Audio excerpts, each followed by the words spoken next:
Good morning, everyone. Thank you all for coming out on this beautiful day. We're in the Craig H. Nielsen Auditorium for History's Lunch. I am Chris Goodwin with the Mississippi Department of Archives and History. If you have not already, please silence your cell phones. A few things to know about. This Friday at 11 a.m., you can learn about the impact of music on the civil rights movement when Brother Hollis Watkins Muhammad will teach freedom songs and discuss his experiences as an activist. If you have not had Brother Hollis teach you freedom songs, you owe it to yourself to come to that. It's free, it's great. Speaking of free, this will be the third Saturday of the month, and so admission to the Museum of Mississippi History and the Mississippi Civil Rights Museum is free. And for the remainder of the summer, the special exhibit upstairs, Spirits of the Passage, is going to be included in that as well. So that will be free this Saturday and free throughout the summer. So if you have not seen that, please make a point to. And finally, I hope that you will join us next week for History's Lunch when Tammy L. Turner will discuss her new University Press of Mississippi book, Dick Waterman, Life and Blues. Today, we are delighted to have Shennette Garrett-Scott to present I Am Yet Waitin, Freedwomen and the Vicksburg Freedmans Bank. Shennette Garrett-Scott is Associate Professor of History and African American Studies at the University of Mississippi. She earned her PhD from the University of Texas at Austin. Garrett-Scott is the author of Banking on Freedom, Black Women in U.S. Finance Before the New Deal, and is featured in the PBS documentary Boss, The Black Experience in Business. Her forthcoming projects include an article about industrial sewing schools during early Reconstruction and a book-length project about peonage and bootlegging in the Deep South. Help me welcome Shennette Garrett-Scott. Thank you.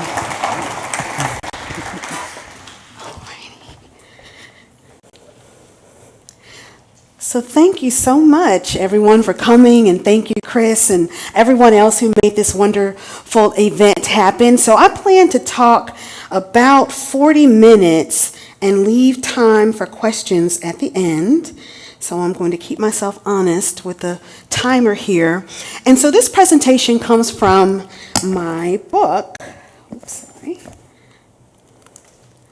Banking on Freedom, which you just mentioned.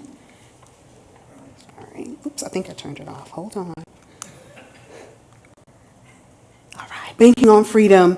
And it comes from the first chapter of the book, which is about Black women and these banking experiments that began during the Civil War up through the 1900s. And so these experiments included things like Freedmen's funds and free labor banks that were created by military officers, and they culminate in the creation of the Freedmans Bank, which is what we're going to talk about today.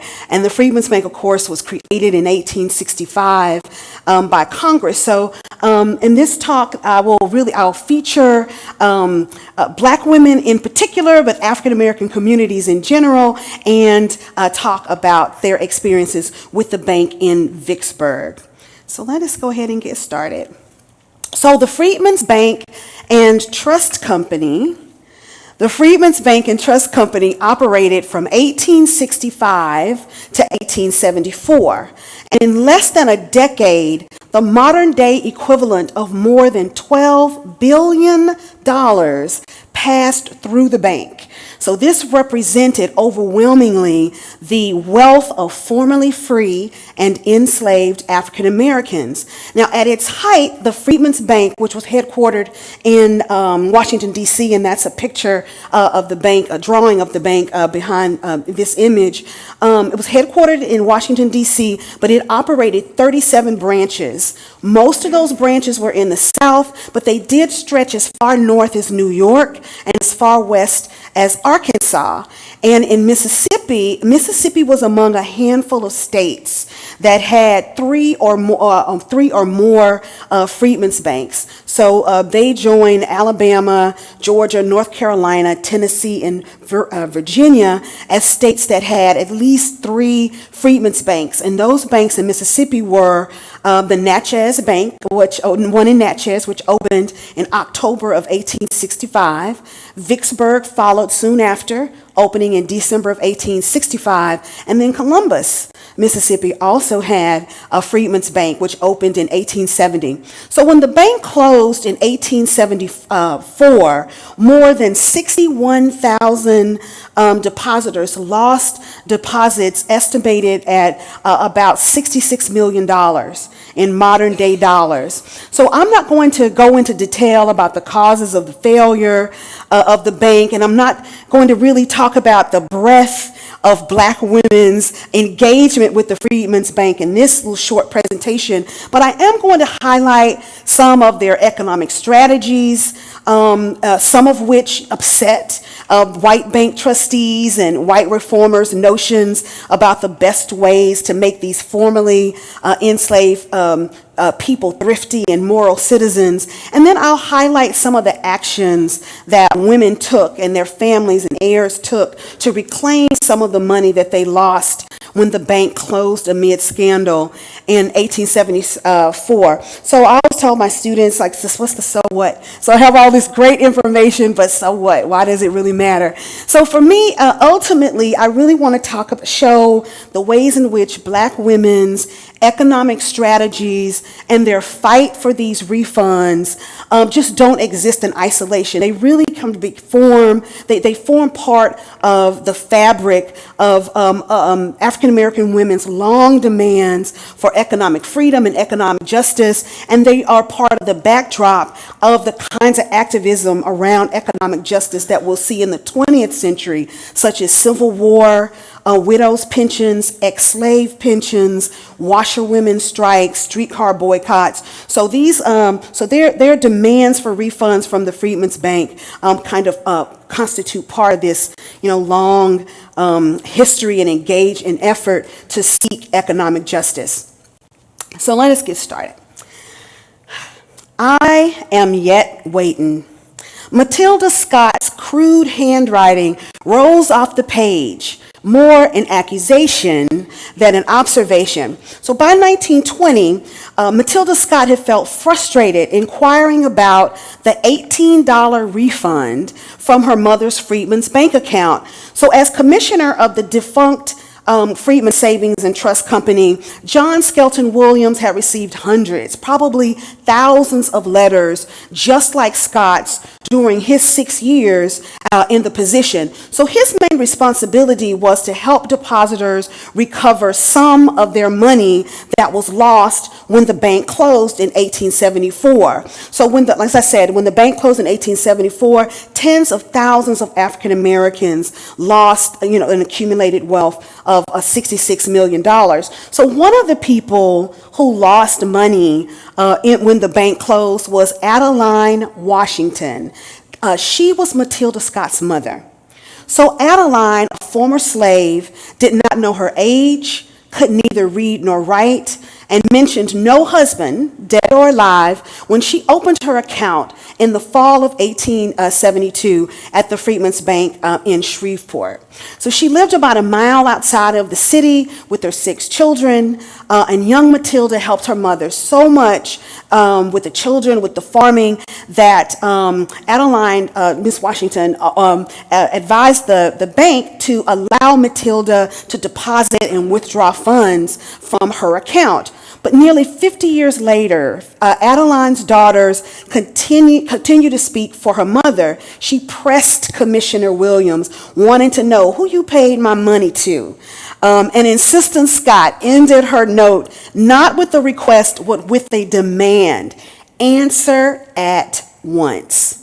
So Scott felt emboldened to make these demands rather than requests, not because the amount that her mother left was significant. I mean, it was only $18. But Scott belonged to a generation of African American women who lived with slavery and emancipation and often questioned the fundamental difference between the two. And they had grown accustomed to fighting dishonest planters, abusive mistresses, marauding vigilantes, and tight-fisted bureaucrats in their efforts to provide for their families. So Black women's insistent claims for economic independence on the one hand fulfilled bureaucrats and reformers and philanthropists' expectations that Black women work and that they be prudent with money. But these same women did not intend to rely on compliant, meek, or dependent behavior to achieve financial self-sufficiency.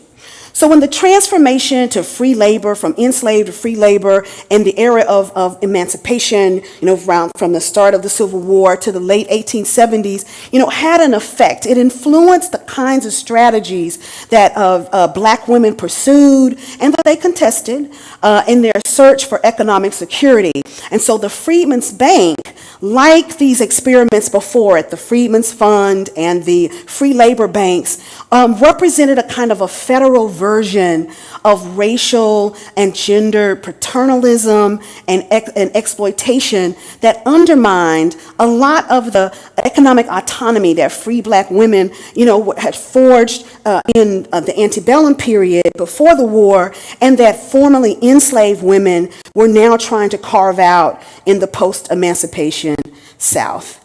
So let's talk a little bit about some of their economic strategies.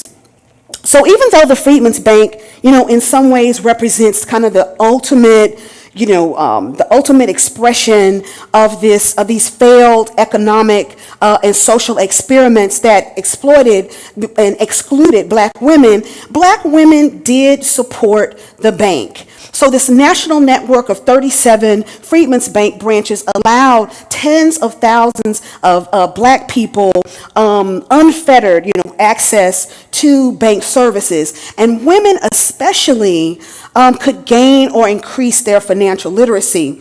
But it's important for me always to stress that Freedmen's Bank accounts complemented rather than replaced Black women's networks of collective and individual efforts to control their economic lives. So Black women, despite the barriers placed on their participation with the Freedmen's Bank, still participated in the Freedmen's Bank, but their accounts there complemented. They did not replace the kinds of money that they invested in institutions that they controlled. So Black women ranked high among depositors in urban branches, including Vicksburg. They make up about 20% of all depositors, but these figures really hide the true number of women depositors. So for example, institutions were some of the biggest, account holders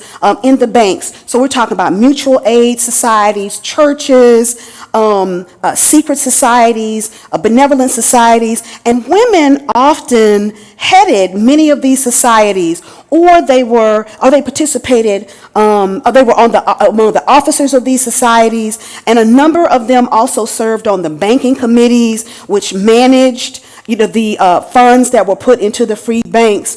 So, and also male account holders often granted their wives and their other female relatives access to their accounts, and women were often the direct beneficiaries of the accounts in the case of the depositor's death. So this shows you that even though the actual number of bank books may show about 20% in the individual name of women, that women, though, are present in far more, a much larger number of these accounts. But it's to be sure, women could build significant accounts on their own, especially if they were successful businesswomen or property owners or farmers. And as the custodians of these funds of mutual aid societies, and as the recipients of deceased veterans' benefits. So one woman who held an account at the Vicksburg Freedman's Bank was Millie Chapman. And Millie Chapman lived in Yazoo City, Mississippi, and she had saved over $300 in 3 years. She was widowed, she had a son, and Chapman did well enough as a farmer that by 1871, she listed her employment as works for self.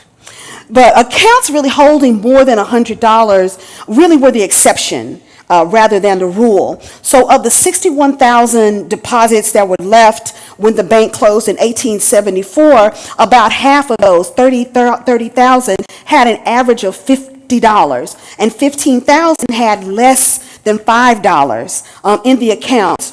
So for most black women, their accounts were small, and that of course reflects the realities of their lives, with low pay and discrimination. But another way to read those small deposits is also to demonstrate how women saw accumulating interest as an effective saving strategy.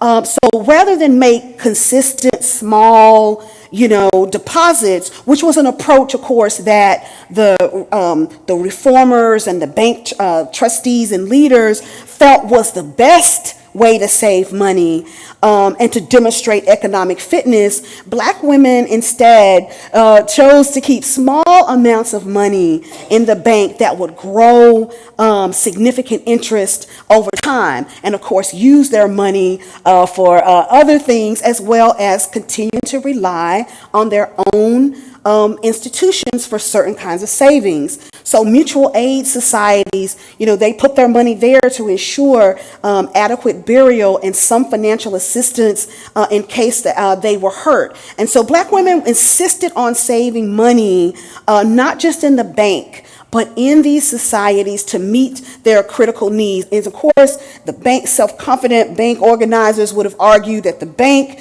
better served these needs. And so the bank was just thought of as the apotheosis. I'll say that's my SAT or GRE word, but it means like the highest example. So the Freedmans Bank to these reformers and bank leaders represent the highest expression of working class security for these new class of workers who were freed people. But black men and women, however, rejected this emphasis on individualistic accumulation. So African American men and women rejected the notion, they rejected not whole cloth, but some parts of this idea of individual accumulation that was promoted by the Freedmans Bank in favor of collective security. And of course, these institutions represented institutions that black people control. So these are just a few of the kind of economic strategies that black women utilized to promote their own vision of economic security and freedom during and after Reconstruction. So let's just jump ahead a little bit and look at some of the ways that these women fought to get money back from the bank when it failed in 1874. So because of public outcry, Congress they set up a system to refund a percentage of the Freedmans Bank account. They authorized 5 payments, and supposedly through these 5 refunds, people could get back and about 2/3 of the money that they lost. So, but that was the official report. So because far into the 20th century, blacks bitterly complained that most eligible depositors never received any refund. And so to make a claim to get your refund, an individual account holder or their heir had to present their passbook, the account holder's passbook, and of course they had to, if it was not the account holder, they had to of course have some corroborating evidence of their identities, and if it was an heir, then they had to have some other kind of proof of their direct relationship to the account holder, such as a will or a properly notarized affidavit. But in practice, the process was just not that straightforward.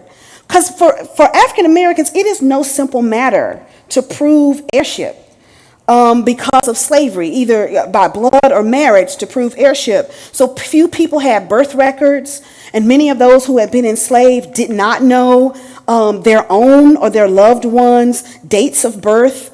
People had been sold away. So it made it really difficult, extremely difficult to prove marriages and family relationships in ways that satisfied these formal requirements of the bureaucrats. So heirs could not, easily prove their relationship to the deceased or lost account holder. But even when account holders took steps to protect their past books and heirs had valid proof of their relationship, they still faced serious problems. So Pauline Garland of Lynchburg, Mississippi, did take the precaution to safeguard her passbook. She deposited in the National Exchange Bank in the town. And when she was alive, Pauline Garland had always told her son Frank that her son was Frank Green, that she deposited a few $100s in the account. That when she died, she wanted him to have this money. And so Frank Green did get a refund from the Freedmans Bank commissioners. He got $15.79. But Green knew that his mother said she had hundreds of dollars in that account, but he couldn't prove how much he should have gotten unless he had the passbook. So he goes to the National Exchange Bank in an effort to withdraw the passbook that his mother put in the bank. And the bank's bookkeeper and employees in the bank had to admit that they had lost his mother's passbook. They did try to help. The bank's bookkeeper and an employee wrote letters to the commissioners in 1882 to support the claim. They wrote that, quote, old woman Pauline Garland had deposited about $200 to $300 in her Freedmans Bank account. So given the kind of administrative hurdles, that were placed in the way of people claiming their refunds by these bureaucrats and by local bank employees, claimants sometimes enlisted help. So they would hire attorneys or these people called claims agents to help them get back some of their money. So this creates a veritable industry around helping Black people get their deposits to make these claims, but it also represents another level of exploitation and extraction, because these claims agents, they did help secure refunds, but sometimes they were on such onerous terms. In some instances, they demanded half of the amount that was refunded. So I have a lot of examples from Vicksburg. So I think I'm pretty good on time, but I may have to skip a couple. So there was a claims agent could handle not just one individual person, but they could handle a group of people. So a firm in Vicksburg, the Lehman and Hartigan Commission Merchants and Commercial Brokers of Vicksburg. And I tried to see if there was like a connection between this Lehman and the Lehman Brothers, but I couldn't find one. So this firm, Lehman and Hartigan in Vicksburg, they presented for refund 60 passbooks, an astonishing number, a group of passbooks. And how they got those, maybe 60 people came to them, and because of this industry around helping freed people get their refunds, other lawyers or claims agents or brokers may have sold the books to Charles Lehman and John Hartigan for a fraction of what those two the two lawyers hoped to make. And so the large number of passbooks presented at one time was unusual enough to prompt one commissioner to at least ask then Mississippi Representative James Chalmers if the firm, warranted some investigation. Are they on the up and up? Is this legitimate? And he said that they were legitimate. So the 60 accounts, these 60 books, represented a total of about $4,200 in deposit. The smallest account held 68 cents. And the largest account held $758, and half of those passbooks belonged to Black women. Another example, in the spring of 1875, there was a white claims agent. His name was John Baird, and he would travel through Vicksburg, going to sharecroppers on plantations, offering to help them recover their refunds. So two black men, Hart Naylor and Jefferson Warren, felt that they both needed to get help, to recover the $1,000 that each one of them had. So each one of them had $1,000 in their that they lost when the bank closed.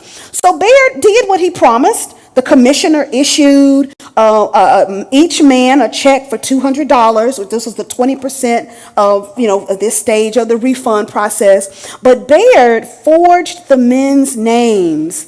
And neither of them could read or write. Neither of the black men could read or write. And he cashed the $400 in checks himself. So Hart and Naylor tracked Baird down, and they took him to the First National Bank in Vicksburg, which is the local bank on which he drew the checks. So Naylor and Warren, made him promise that he was going to return their money and he was going to return their passbooks. But in the end, they really only received partial justice. They got new attorneys who were able to retrieve their passbooks, but not their stolen refunds. And so even though I know this is a talk about freed women, and I just really gave you a story about two black men, it's really important for you to remember that the single name on the account represented many others.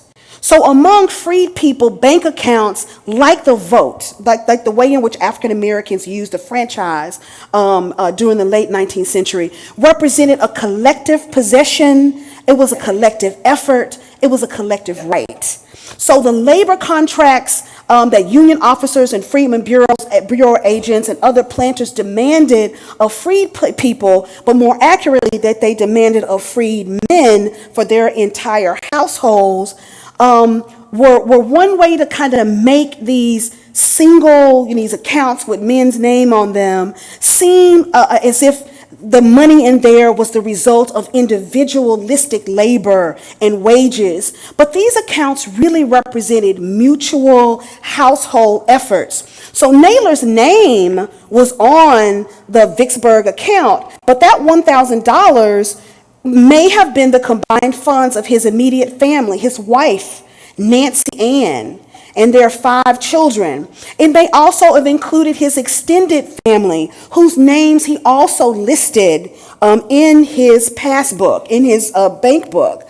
So in 1873, Naylor, Warren, and their families were living on plantations in Warren County, and they worked. They may have lived and worked land, on which they were enslaved, formerly enslaved. So these collective funds represented freedom in a lot of ways. The freedom to buy and own their own land, perhaps in the future, even to leave Mississippi if they chose. So the loss of their funds in the Freedmans Bank debacle had these wider repercussions for families who were trying to extricate or release themselves from the stranglehold of crop liens, peonage, and other forms of exploitative credit in financial relationships that we know return many African Americans to conditions of quasi slavery at the end of Reconstruction.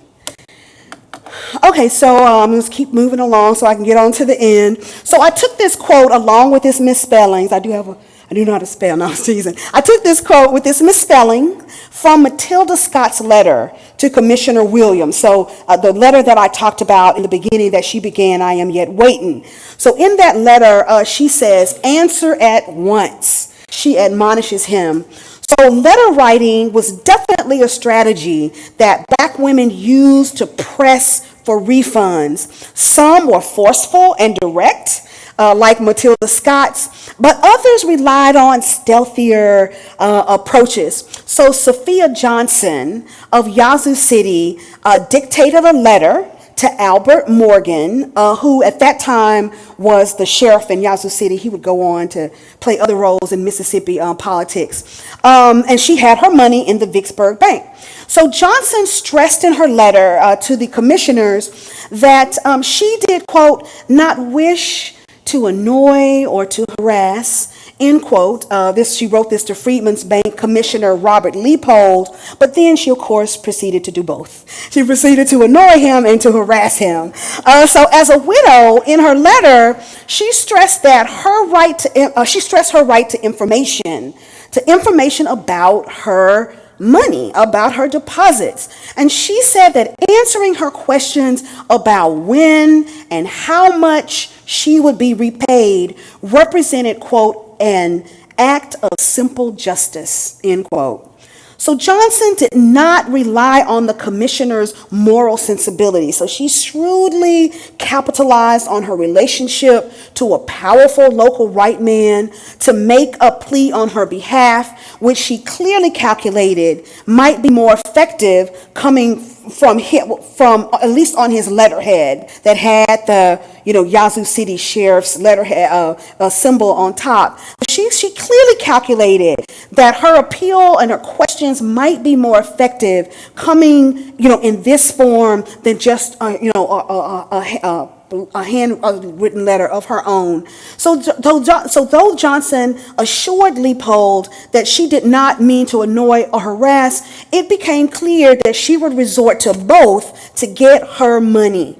The widow Johnson's demands for her refund echoed other appeals by Black women to federal agencies for other kinds of assistance, particularly Civil War widows' pensions. So as I'm drawing this talk to a close, I just really want to reiterate that for many Black women and their families in Mississippi and elsewhere, the economic experiments that I talk about from the mid to late 19th century failed them.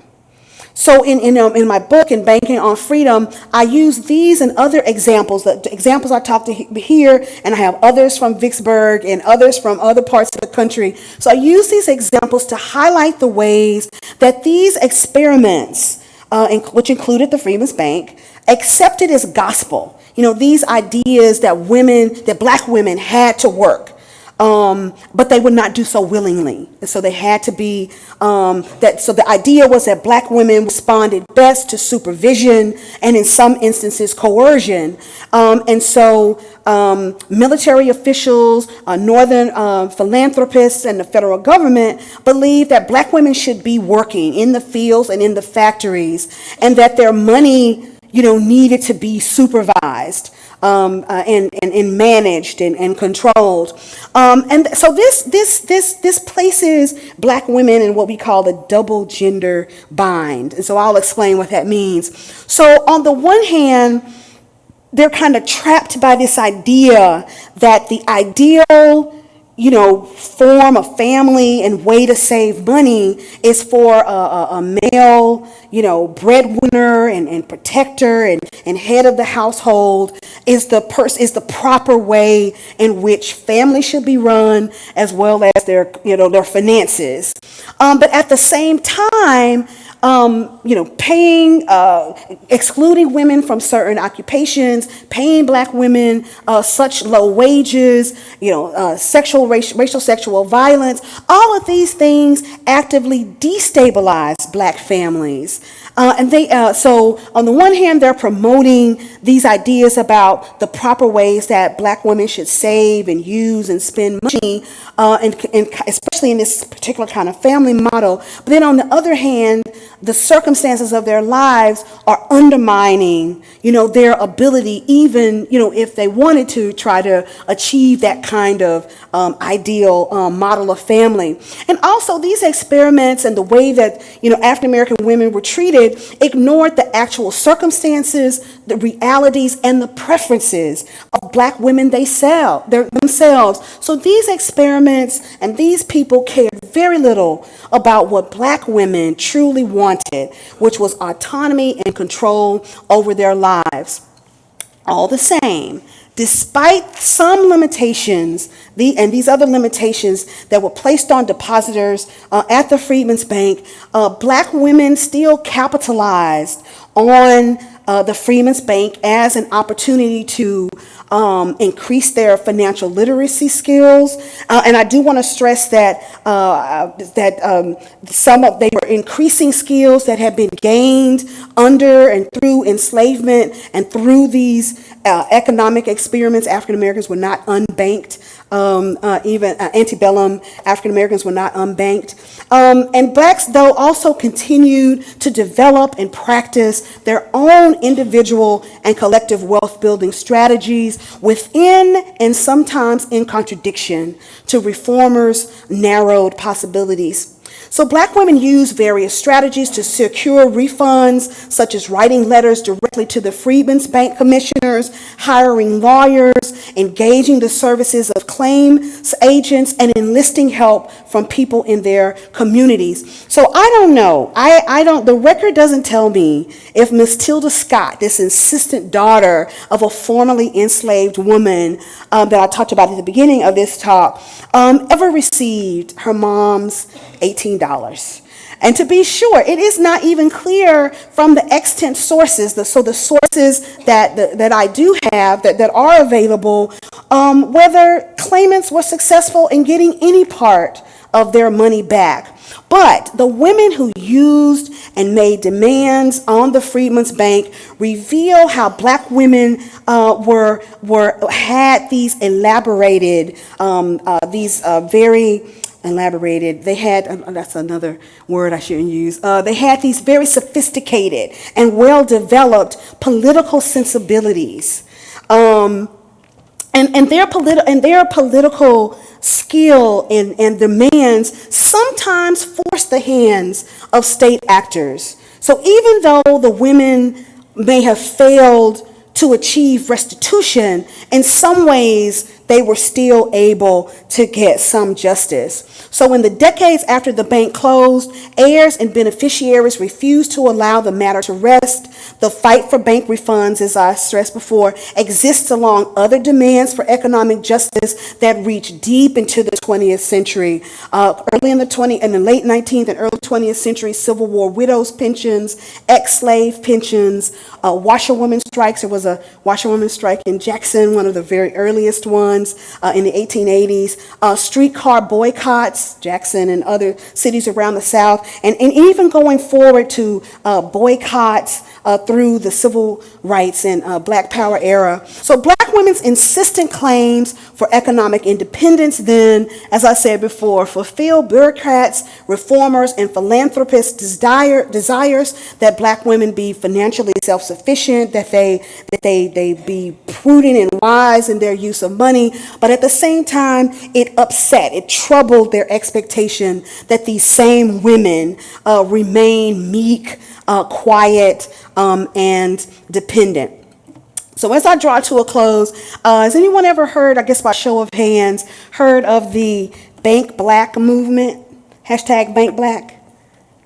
Okay, so a few people have. So the hashtag Bank Black movement in 2016, so I'm going to bring this all the super speed up to the 21st century. So in 2016, in response to police shootings of unarmed black men, in 2016 in particular, Alton Sterling and Philando Castile, rapper Killer Mike had a kind of a town hall meeting, and in that meeting, he called for African Americans to open accounts and at least $100 in black banks.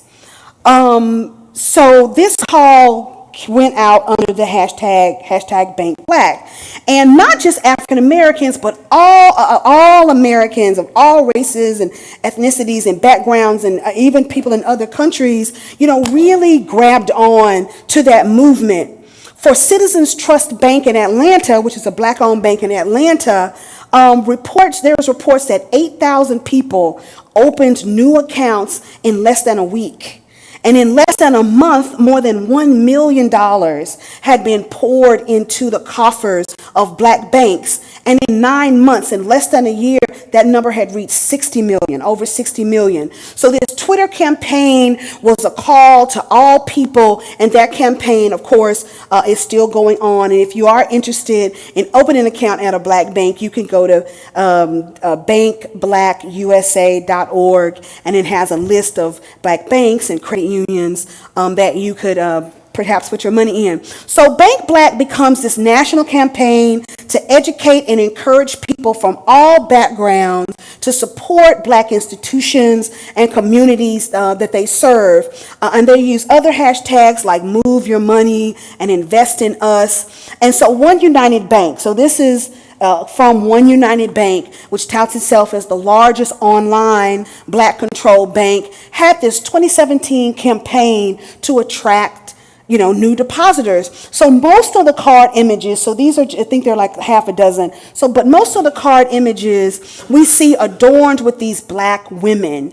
And so if you read these images in the same way you read a text, you see the natural hair, you see these kind of symbols of black power with the raised fist, and you can't see very well here, but allusion to the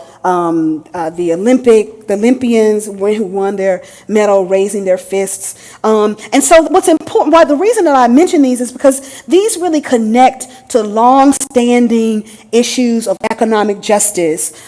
So in modern times, Martin Luther King even called for a Bank Black movement. He talked to, went all around the country, but even in his very last street speech before the Memphis sanitation workers, he called on them to open accounts in the Tri-State Bank. And at other times he said, what we need is a black bank movement. And of course we know the more radical King was always concerned about issues of economic justice and inequality. And then of course today, we're struggling with the wealth gap. And so I think that the One United's featuring these images of African American women really reflect the power of women as important economic influencers. So black women are still important economic influencers in the black community, not just as consumers, but as people who control family budgets, who are one of the largest groups of home buyers. And so the importance of financial literacy connected to African American women's in their family is really, really important. So I did come out under time, so I did a good job. I got 30 seconds left, so I will just stop there and open it up for questions. So thank you so much. If you raise your hand, Chris will be so kind as to come by with the microphone so that we can hear your question. For anyone locally interested, Liberty Bank and Hope Credit Union provide banking opportunities. And Hope is not only for blacks, but it is designed to increase black wealth. Question. You said antebellum blacks were not unbanked? Yes. And that goes against the narrative of blacks in chattel slavery. So I'm interested to know, where did they get their deposits? Oh, and I just want to say something about the Liberty Bank and the credit union and building black wealth. So this Bank Black, movement, as with many, movements for justice in the United States, is a movement open to all. So the idea of increasing wealth and ending and narrowing inequalities between the haves and the have-nots for African Americans is also something that's good for all Americans and all underserved people. So where do African Americans get their money? So I do have to say something about free blacks first. So free blacks, of course, worked, and some owned slaves, and so they needed safe places to keep their money. So free black people also used banks, and I think it's also really important for me to add that African American women, in particular free black women, they had to work because if they became indigent or were unable to take care of themselves or their families, they could be sold back into slavery. So the idea of making money, saving money, shepherding these precious funds was really important for free black people. For enslaved African Americans often earned money from overwork. So in other words, they may be promised maybe a little extra money or some extra goods if they, exceed a certain quota set by the overseer or their masters. And also, especially in urban slavery, African Americans hired out their time and worked independently and with more autonomy in cities, wherein they would earn monies. Sometimes they made their own contracts, but oftentimes their masters did, where they would earn money, they'd give a portion to their masters, and they'd keep a portion for themselves. And so many African Americans chose to save some of their money in banks. And then also enslaved African Americans participated in an informal economy. So they would grow extra food in their provision grounds, or they raised chickens and eggs, hogs, or they cooked cakes and pies, made blankets and textiles, things that they sold in markets and to other plantations and other places in town that they used to also earn money. So so enslaved people, for the earning money and saving money, was really critical, because that was the way that many of them often bought their own freedom, or bought the freedom of loved ones, or at least made the lives of their families better under slavery. Looks like you have water. I'll try to make it quick. Thank you for that excellent Thank you. presentation. Basic question: why did the bank fail? My understanding is that those who deposited in the bank, lots of them black people, put their savings into the bank, and the workers were black. Some of them were black too, clerks and so on. But the management and the board members of the bank, they were white people, and they saw that there was going to be a failure, and they abandoned the ship, as you might say, the board members.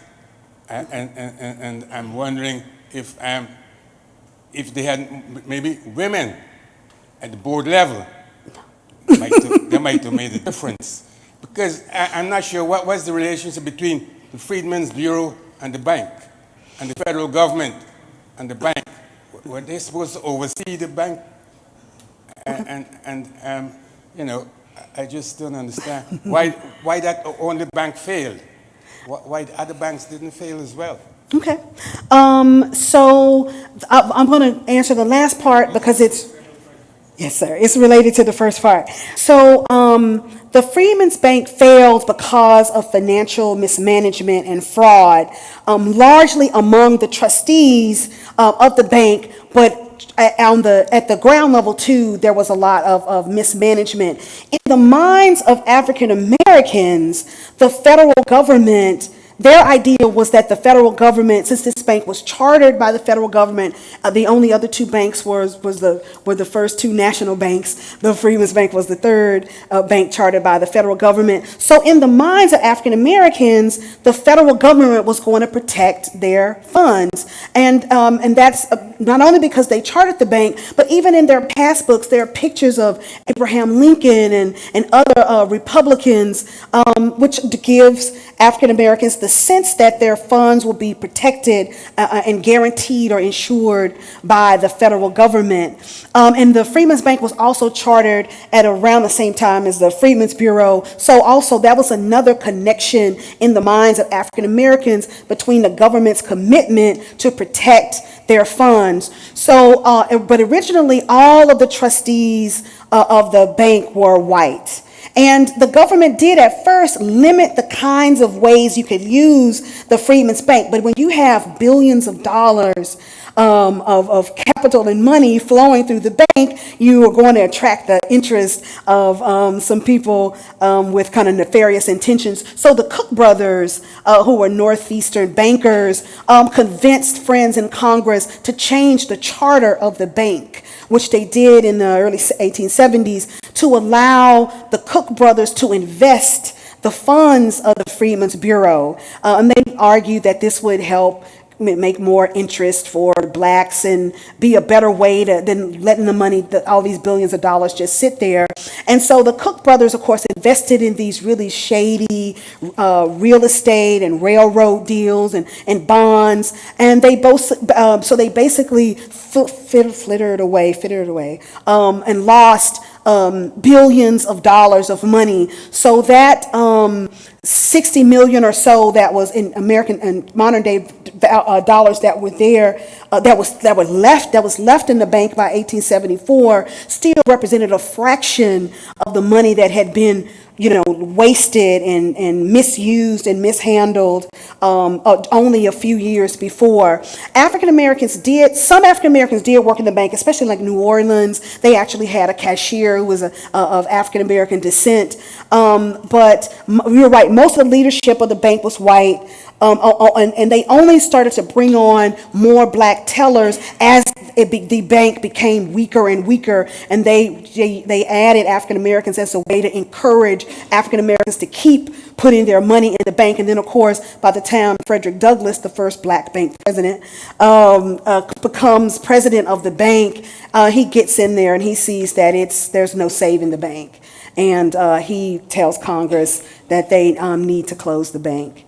And I do want to say something about the Vicksburg Bank. The Vicksburg Bank, too, was poorly managed. One of it had a white cashier. His name was W.L. Bronough, Bronough, and he was notorious for just picking money out of the till if he wanted lunch or a little snuff. He extended loans to his family members because the Vicksburg Bank is really unique in that it had the most white depositors than any other Freedman's Bank. So he extended loans to his family members, his father-in-law. They had these, thousands of dollars in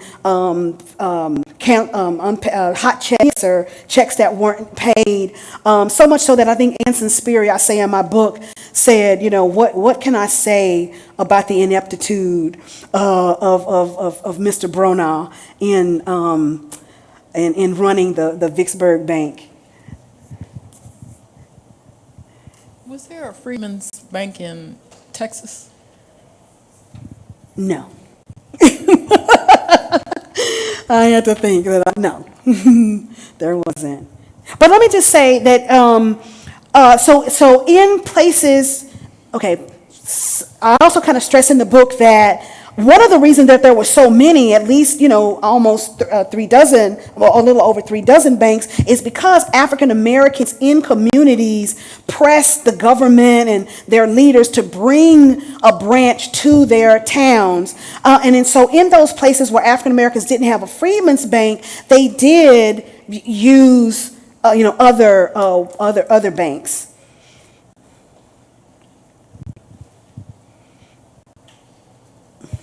In a larger context, it appears that the failure of the bank occurred not very long before the failure of Reconstruction. And I wonder if there's a relationship between those two events. That's a good question. I mean, I have a thought, but I'm trying to bring it down to something. I would draw a connection between the two, and I would do that to say in that the motives of the founders of the bank, especially the Northern philanthropists and the Northern reformers, were not as pure as they may have wanted to imagine they were. And that is also true of Northerners when it came to Reconstruction. So they did in many ways want African Americans to have, civil rights, and they wanted them to be able to work unfettered, but that's partly because they wanted them to be independent. They didn't want them to turn to the government for care. And then also they wanted African Americans, Northerners wanted African Americans to stay in the South. So they wanted them, I think that there's a connection in when you look at the motivations,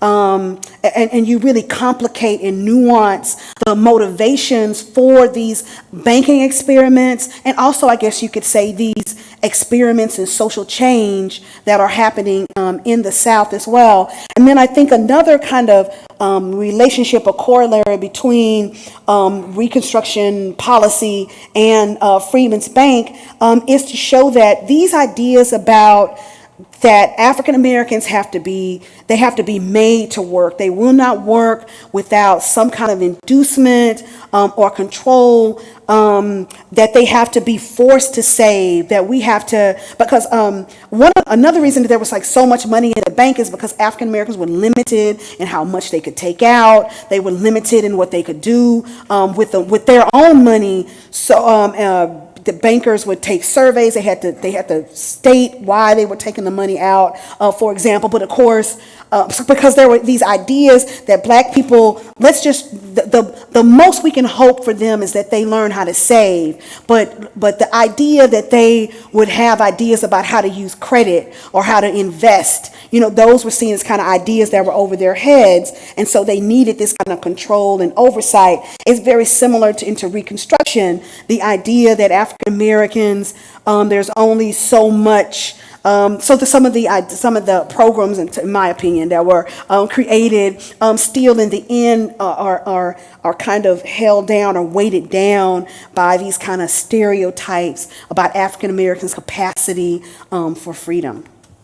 I hope I answered that question. Oh, and I should say, this picture is a picture of the building. It's on 1100 Washington Street, I think, in Vicksburg. That's where the Freedmans Bank was. It was housed in that building in Vicksburg. So that's a picture of it. Okay, I would like to ask you one question, but before I do, I'd like to thank you for a very interesting program. Thank you. Do you know if, in your research, if white women during this time period were treated any better? Because I know during that time period, they did not have rights either. Mm-hmm.